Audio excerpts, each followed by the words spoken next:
31 ساڵ بەسەر یەکەم هەڵبژاردننی پەرلەمانی کوردستاندا تێدەپەڕێت. پەرلەمان دوای 3 دەیە تێپەڕبوونی تەمەنی و متمانەدان بە نۆ کابینەی حکوومەتی هەرێم. بەڵام لە ئێستادا پەرلەمان کە باڵاترین دامەزراوەی یاسایی هەرێمی کوردستانە بەهۆی هەیمەنەی حزبەوە کراوەتە پاشکۆی حکوومەت و ڕۆڵی چاودێری و لێپرسینەوەی لە حکوومەت لێ سندراوەتەوە. پەرلەمانتارێکی خولیسێمی پەرلەمان باز لەوە دەکات هێزە سیاسیەکان لە خولەکانی پەرلەمان کەسانێک دەنێرنە پەرلەمان کە ناتوانن وەک پێویست ڕۆڵ بجێڕن و کاریگەریان هەبێت. دەشڵێت بەهۆی ئەوەی پەرلەمان نوێنەری هەموو خەڵکو و هاوڵاتیانە، بۆیە هێزە دەسەڵاتدارەکان بە مەبەست نایانەوێ پەرلەمان ئەو ڕۆڵە ببینێت کە پێویستە هەیبێت.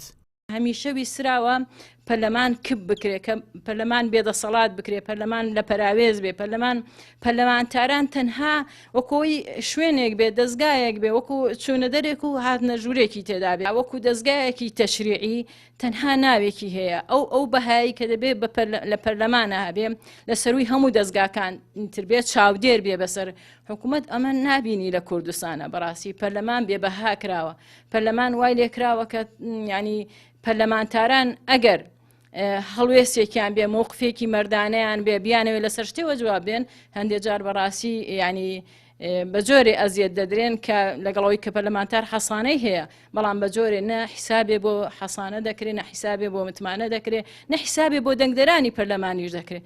لەبارەی ڕۆڵی پەرلەمان ڕۆژنامەنووسێک پێی وایە حزبە دەسەڵاتدارەکان بڕوایان بە دیموکراسی نییە و بەردەوام لە دەرۆی پەرلەمان ڕێکەوتن ئەنجام دەدەن. ئەمە وای کردووە پەرلەمان ئەو کاریگەری و بەهای نەمێنێت لە کاتێکدا پەرلەمان سەرچاوی یاسادانان و بڕیارە گرنگەکانە. حزب سیاسەکان بڕوایان بە دیموکراسی نییە، کە بڕوایان بە دیموکراسی نییە پێویستیان بۆ یەکەوە سیغێکی بەن ڕێگەیەک کە بینەوە بۆی لە شوێنی بڕیاردان بگرێتەوە، ئەویش اتفاقات سیاسیە.